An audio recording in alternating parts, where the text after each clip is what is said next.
মতিন আর্জেন্টিনার মতো খারাপ, ঠিক আছে, এর চেয়ে এরকম সিন্ডিকেটের লোক আর একটাও নয় বাংলাদেশে। এই মানুষের ইমোশন নিয়ে খেলতেছে। আসসালামু আলাইকুম, সবাই কেমন আছেন? আশা করি সবাই ভালো আছেন। আলহামদুলিল্লাহ, আপনার দোয়া ও ভালোবাসা আমিও ভালো আছি। আসলে আমার সাথে আগে দেখতে পাইতেছেন সাফরন ভাই। তারপর অনেকে বলবেন সাফরন ভাই কে? আরো মাস 2 মাস আগে একটা ভিডিও করছিলাম, সাফরন ভাই আমি একসাথে অনেকদিন কাজ করছি আমরা। যখন সাফরন ভাই আমার কাছ থেকে চলে যান, আমি একটা ভিডিও প্রকাশ করছিলাম। ওই ভিডিওতে অনেকজনে কমেন্ট করেছেন আমাদের সাথে কোনো একটা সম্পর্ক নষ্ট হলো নাকি। সাফরন ভাই সাথে আমার সাথে কোনো আসলে বেজাল হয় নাই। তারপরে সাফরন ভাই একটা বিজনেস শুরু করছিল, ও বিজনেস আসলে এগিয়ে নেওয়ার জন্য আমার কাছ থেকে চলে গেছে। আর পড়ালেখা চলছিল, পড়ালেখা চালু হয়েছিল। আসলে সাফরন ভাই আবার আমার কাছে চলে এসে আসলে কেন আসে আজকে সাফরন ভাইয়ের মুখ থেকে শুনবো। আসসালামু আলাইকুম সাফরন ভাই, তো কি অবস্থা আছেন? এই তো ভাই আছি আলহামদুলিল্লাহ। আসছিলাম ভাই, আমি তো চলে গেছিলাম আপনার 8 ফেব্রুয়ারি জি। বৃহস্পতিবার। আসলে মেন কথা হচ্ছে অন্য সব যারা কন্টেন্ট ক্রিয়েটর আছে আমরা কিন্তু তাদের মতো না। চাইলে কিন্তু মানে হাসি জিনিসটার ভিতরেও একটা মনোমালিন্যতা ঢুকাইয়া আমরা চাইলেও মানে একটা সিন্ডিকেটের ভিডিও কইরা, ঠিক আছে, একটা সমালোচনা আলোচনা তৈরি করতে পারতাম, এতে দুজনেরই লাভবান হই। ঠিক আছে, এরকম মাথা চিন্তা ভাবনা মতিন ভাইয়ের ভিতরেও নাই, এটা আমি শাহফানের ভিতরেও নাই। আমি অনেকদিন আগে থেকে কন্টেন্ট নিয়ে কাজ করি, কিন্তু কখনো আমরা এইসব জ্ঞানের ভিতরে ছিলাম না। মতিন ভাইও না। মতিন ভাইয়ের সবসময় বলি ভাই যে মানুষের ভিতরে মানে আপনার অডিয়েন্সের ভিতরে খারাপ ভালো সবাই আছে, আপনি সবাইটাই অ্যাকসেপ্ট করবেন।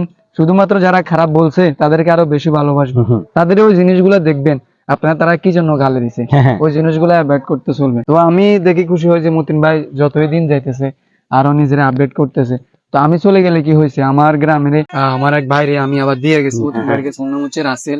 আপনারা হয়তো ওরে অনেক ভিডিওতে দেখেন, অনেক ব্লগে ওরে দেখেন। তো যাই হোক, এখন ক্যামেরাম্যানও আছে রাসেল। আমি সবসময় অন্যান্য কন্টেন্ট ক্রিয়েটরদের এটা বলবো, মতিন ভাই স্ট্রাগলটা যারা দেখছে বর্তমানে যুবকদের, উনি একজন আইডল। মতিন ভাই আলাদা কিছু দেখায় না, অন্যরকম কোনো ট্যালেন্ট দেখায় না।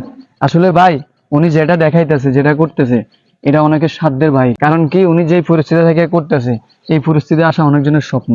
আপনি যদি মনে করেন থেকে মতিন আর্জেন্টিনা ক্যামেরাটার সামনে নিয়ে ভিডিওতে ফর করে কয়েকটা কথা বলে ফেলছে, মতিন আর্জেন্টিনা ভাইরাল হয়ে গেছে, বিষয়টা এরকম না। মতিন আর্জেন্টিনা এবং মতিন আর্জেন্টিনার ক্যামেরাম্যান শুরু থেকে যারা ছিল, হৃদয় ভাই, তারা প্রত্যেকে জানে মতিন আর্জেন্টিনার গল্পটা।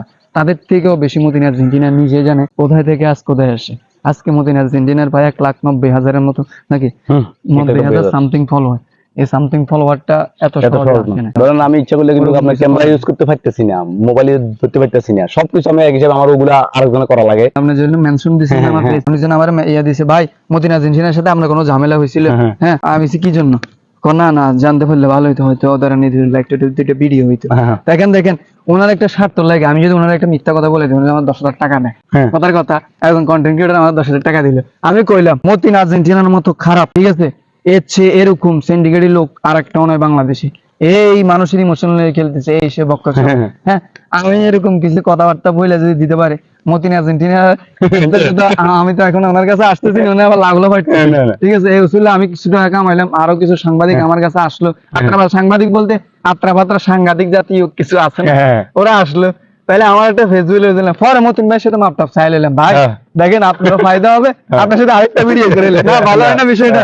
এরকম কিন্তু করে না। আমার অনেকজনে বলছে ভাই এরকম এরকম, আর অনেকজনে বলছিল যে আরো বড় বড় একটা পেজ বলছিল, ভাই আমাদের এখানে কাজ করেন, মতিন ভাইয়ের ভাই ভিডিও গুলো তো ভালো লাগে, আপনি আমাদের এখানে কাজ করেন, আমরা আপনার ডবল দেবো। মতিন ভাইয়ের সাথে কোনো ঝামেলা হইলেও বলতে পারেন, আমরা ওই নিয়ে ভিডিও করুন।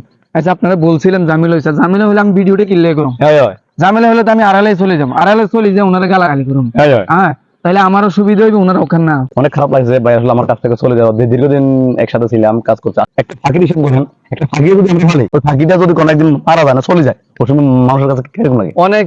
এটা ভাই জিনিসটা হচ্ছে অন্যরকম। আর আমি একটা মানুষ নাকি, আমাদের না কিন্তু আরো বেশি আসলে একসাথে চলে গিয়ে, একসাথে খাইয়ে, একসাথে এদিকে যাইয়ে, এটা নিয়ে আরো বেশি। যদি আমার সাথে দেখা লাগতো তাহলে আমার হাত কাটি যেত।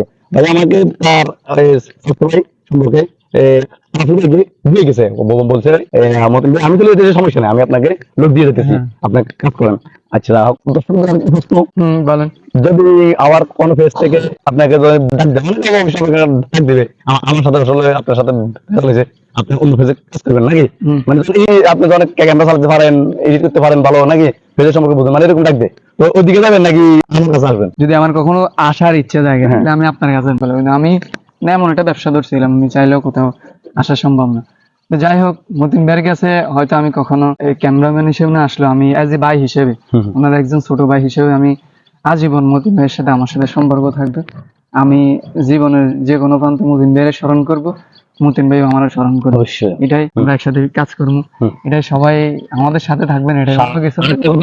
সাধারণ ভাই কিন্তু আবার ফানি কন্টেন্ট করে, ভাই একটা পেজ আছে, এটা আপনাকে ভাইকে ভালোবাসেন, আমি পেজটা মেনশন করে দিতেছি, আপনার যাই আসলে সাধারণ ভাইয়ের ভিডিও গুলো দেখবেন। আমার মেয়েরা কিন্তু আজকে আসলে কান্নাকাটি করবে, আর মাদ্রাসা যাইতে ওই জন্য বলে গেছে। সপ্তাহের ভিতরে হয়তো 2 লাখ ফলোয়ার হবে, মতিন ভাই। সব আপনাদের দোয়া ও ভালোবাসা, আসলে 5 লাখ ফলোয়ার হোক, তাইলে এটা অবশ্যই এটা আবার হবে ইনশাআল্লাহ সবার সাথে দেখা হবে। তো ঠিক আছে, সবাই ভালো থাকবেন, সুস্থ থাকবেন, ভিডিওগুলো বেশি বেশি সাপোর্ট করুন, ভালো থাকবেন, আসসালামু আলাইকুম।